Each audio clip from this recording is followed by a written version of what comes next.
Welcome to the Cock Flavor Vlog. What I've decided to do for you today is to do a video demonstration of how I do the most requested recipe and page on the website, the andouille sausage chili. With any type of chili, ingredients matter a whole lot. So make sure the day of, get the freshest meat you can in ingredients. So go to a supermarket, go to a meat market. To the House of Meats where they sell meat. And that's it. And other assorted meat products. What we're going to need is we're going to need 1 pound of ground chuck. Get chuck because it's fatty, and we want the fat to help saute the vegetables as well as give flavor to the chili. I have half a pound of ground sausage. I got hot just because I like things spicy. You don't really need the sausage if you don't want to, if you don't like the flavor to it, but I think it adds a great depth and just layering of flavors. And the secret, of course, is the andouille sausage. Andouille is a smoked sausage used a lot in Cajun foods, and as such, it has a really nice smoky flavor to it that really just will set your chili apart from everybody else's. So the first thing I'm going to do is I'm going to unwrap these, and I'm going to get them cooking over medium-low heat, and we'll come back here and we will discuss some veggies. Okay, welcome back. If you don't come this way, you'll see what we have kind of a brewing. Basically just there. We're just going to let this kind of simmer down until we get our vegetables ready, then we're going to go ahead and toss those in. And speaking of which, okay, let's go back to the andouille for a second.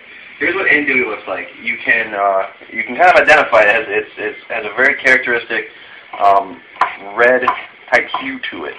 And again, that comes from the spices and the smoking. So I'm going to go ahead and dump this in. And vegetables for a second. Just, again, standard. I have a green bell pepper. I have a yellow sweet onion. I may need 1.5 of these because they're a little bit small. I only have 1 pepper, so I'm only going to put 1 in. And then I have some jalapenos. What in jalapenos? Yeah, it's up to you. It's how spicy do you want to make it. If you don't want it spicy at all, just completely don't throw them in at all. If you want it real spicy, put them in. I don't like to put the seeds in, and here's why. The seeds do not break down at all while you're cooking. So you end up with like, you'll take a bite and it'll be really good, and then you'll just get these seeds that are really hard and you can't chew them at all. So if you want to make it spicier, again, I de-seed them and then I'll just add more jalapenos if I want it spicier rather than adding the seeds, which is what a lot of people do. So again, it's up to you. If you want it spicier, leave the ribs in.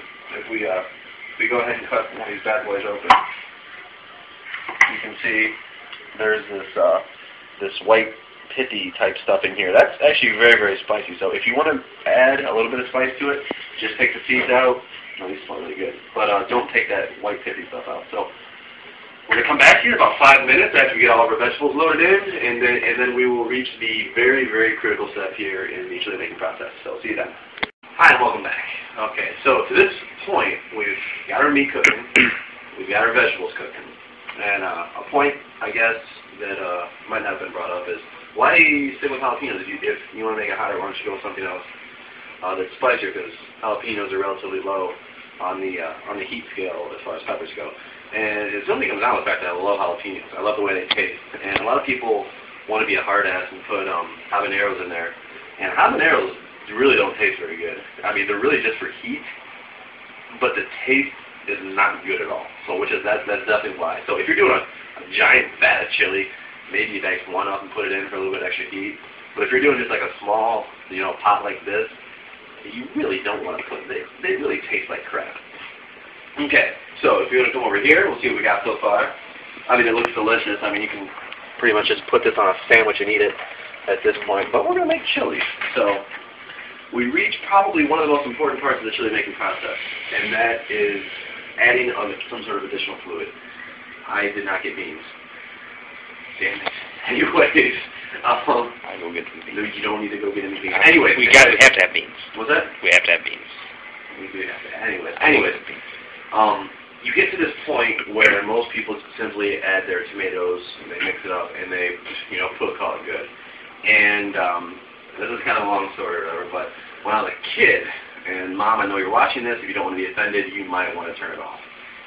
My mom used to make this goulash. It was like the most half-assed goulash I've ever seen in my entire life. She would brown a pound of ground meat, and then it would be like a quart of tomato sauce, and some elbow macaroni.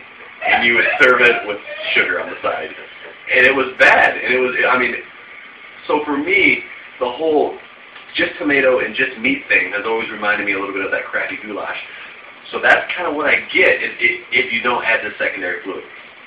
Okay, now some people go and they'll just add water. Like Ryan Solomon last night, he made some chili, he wanted to add water. Why would you add water to this? Water doesn't taste like anything. If you just want to thin it out, then that's like a stupid way to do it. One step up a little bit better is adding beef broth. Again, you get a little bit of flavor, but again, it's mostly water. What I like to do is add a really, really good beer. Sam Adams, their stouts are really good that they have. Anything that's good, rich, and dark is really, really great to add to it. I have a homebrew beer that I have right here. I think it's an IPA, which is not something that I would normally use, but it's really all I have on hand. Again, you want to go for a stout, something like a porter, something nice and heavy. And you can also even add a little bit of red wine to it. A little bit of red wine, maybe like a half a cup of red wine, half a cup of beer, whatever, is perfect. But let's see what we have here. That's an IPA. Okay, so, and again, we're just going to add this to it. And this is, again, don't add like Bud Light, because that's just basically adding water. Add something with a little bit of flavor to it. And we're going to add pretty much, the whole thing. Enough to cover the meat.